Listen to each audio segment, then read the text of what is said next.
Hi everyone, you're with Lucy from Artshed Angel and I would like to welcome you to my studio again. So today I'm going to be doing watercolour inks, which is going to be a lot of fun.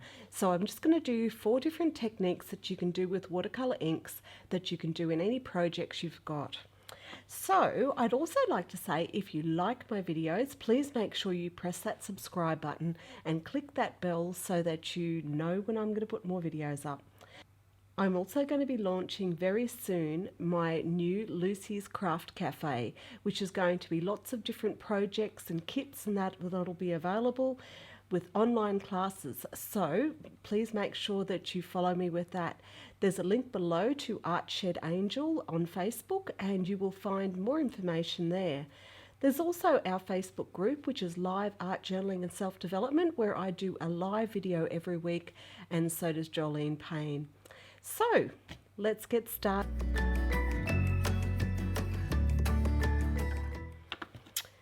Okay, so for this project, I'm just going to use watercolour paper. So I'm using quite a heavy watercolour paper.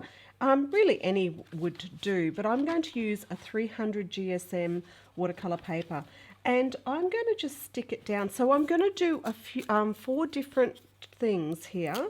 And one of the great things about watercolour paper, now I'm sticking it down so that I get a little bit of a border, because I'll probably like to make this into a card.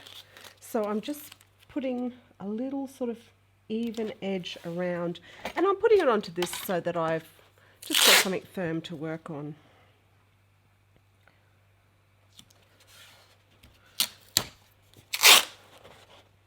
So you don't have to stick it down if you don't want to. I do like to do this because it stops it buckling. So one of the things I always have when I do watercolours is I have 2 containers of water, and both of those containers are clear containers so that I can see how dirty my water is getting. And one of the reasons for that is that if my water is getting very, very dirty, I can end up with muddy looking colours. So one of the things I'm going to show you really first is just wetting the background.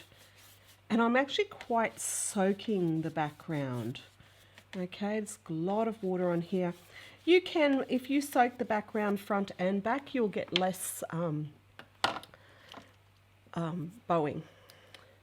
So then I'm going to use my watercolour ink and I'm just going to do drops. Now this is not unlike what I've done in the video that I did with alcohol inks.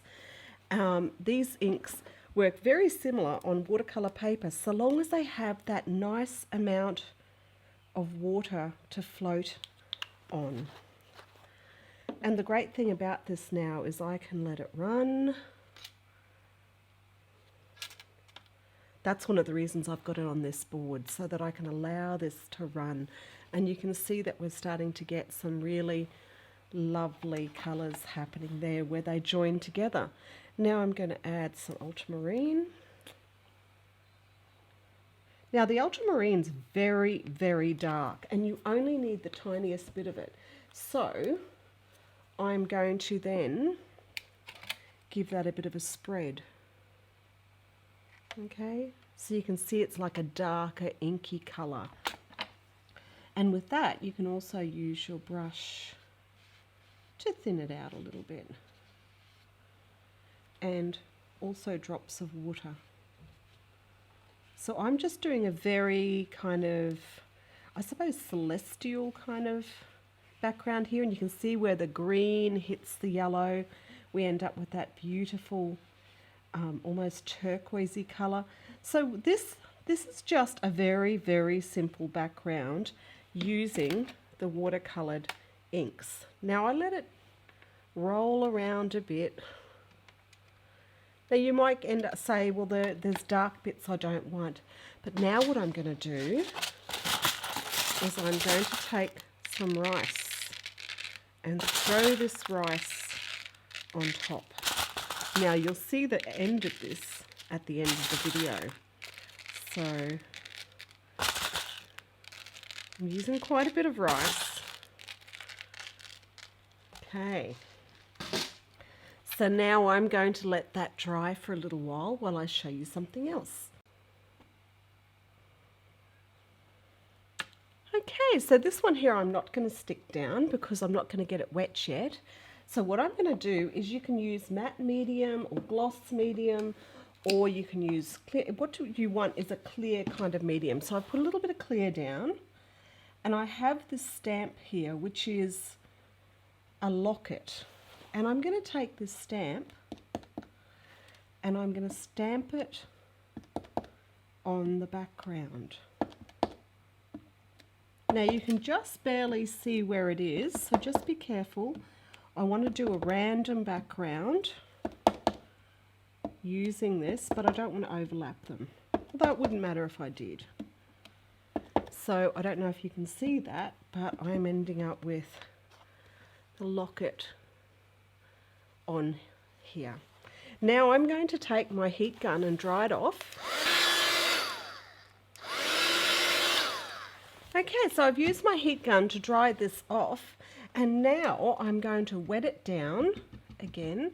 Now I've got my two different waters here, and I've washed my brush out in the water in the one that I used first, and that means I've got clear water in the other one. And I'm also going to, still a little bit of blue in that brush. I'm just going to wet this background and I'm going to put some colour down.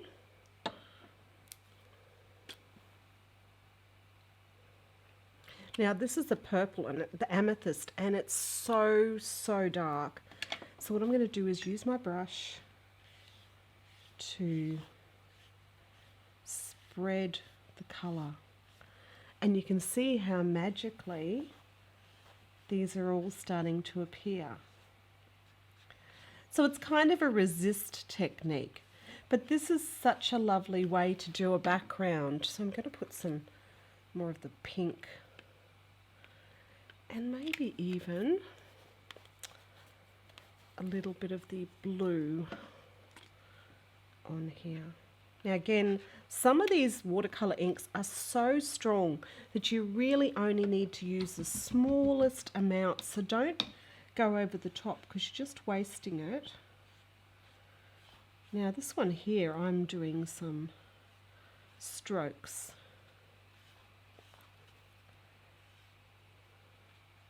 I want to blend it, but I just don't want pooling, which wouldn't matter, but I'm going to just dry this off now. Okay, so now we have this background. Now if you give it a little bit of a rub with a cloth, just a tiny little bit that's a little bit damp, it will actually clean the paint right off. But don't rub too hard because it is watercolour ink. And you can see there that we've got these beautiful patterns. Now you could do this with any kind of stamp. Now do make sure after you've used anything like acrylic paint on your stamps that you give them a really good wipe off. So that's a resist technique. You could have used, I've used gloss medium, you could use matte medium, you could use clear gesso, you could use any kind of thing that you can actually stamp. But you could do it in colours too, but I think that one looks really, really lovely. So that's number 2. Now I've brought the rice one back because I really wanted to show you what happens. So I've got my little container. Now you can reuse this rice, and I'm letting this rice all fall into the container, and you end up with quite a special effect. So look, oops, still a bit of rice there. Look at the beautiful effect we've gotten with the rice. We've gotten this beautiful stippled effect, which is really, really lovely. So I'm just going to take it off here. I want to dry it off. And I'm just using paper tape here, but washi tape works really well for this sort of process. Okay, let me dry it off. So there we have 2 beautiful watercolour backgrounds, and they would both be really great put into a art journal. Now I want to show you what you can do with some watercolour inks and a jelly plate. there's the bit of paint still on my board. Doesn't matter. Then I'm actually going to put some water on this jelly plate. Now the water on the jelly plate won't do very much. I'm also going to add some Liquitex Gloss Medium, just a little tiny bit. And I'm going to spread that over the top, and you can see that it's separating, which is what I want, because now I'm going to put some drops of this ink on the plate. I think green and yellow this time. And I'm just going to spread it out a little bit. Do some wacky kind of patterns, because what I want to end up with here is kind of an opal effect. So I've wet this down and I've got that there, and I'm now going to place that over the top of the jelly plate. And we've ended up with a really sort of sploshy background. Now I'm going to dry this a little bit because I want to put it down again. Now what you're getting here is a really beautifully mixed up kind of pattern, which you wouldn't get if you did it straight on the paper. So they're squishing it on the jelly plate, or even a piece of plastic you could use. Now I'm going to just use my finger to spread some of this dark blue around. And then I'm just going to lightly drop this down, because I want that. How good does that look? So I've just done that really lightly. Now also keep a piece of paper, because you may have some leftover. Now I've got this piece of paper here. You can see if I press that on, I've ended up with some really nice patterns. So don't ever throw this ink away that you have on your plate. But what I really wanted here was this beautiful effect that I've gotten. And that was by just being really quick in and not squishing it too much. And you can see here, this will be a great, so let's do watercolor ink idea 4. Now these are just simple inks, simple ideas. I'm just taking some of this colour off, so I stop mixing it. And it's great with the jelly plate because it'll just come straight off. Now again, I'm going to wet this. Okay. And I want to show you that with the, one of the reasons I'm wetting this is because it'll give it a bit of a surface for the paint to do stuff on. Now this time, I'm going to use some gesso. And I'm going to brush this one to here. You could use a brush or a roller. Okay, and I want it to separate a little bit. I want it to look a little bit like lines in a wooden board. So I'm going to put some green and some blue. Now your watercolor inks will work with all different mediums, so don't just think it's a product that you're going to buy and use once. You can do all sorts of different things with them. So now I'm going to take the end of my brush, because I want this to look a little bit like wooden boards. So I'm just going to scrape down. And now I've wet my paper. And I'm just going to press it down.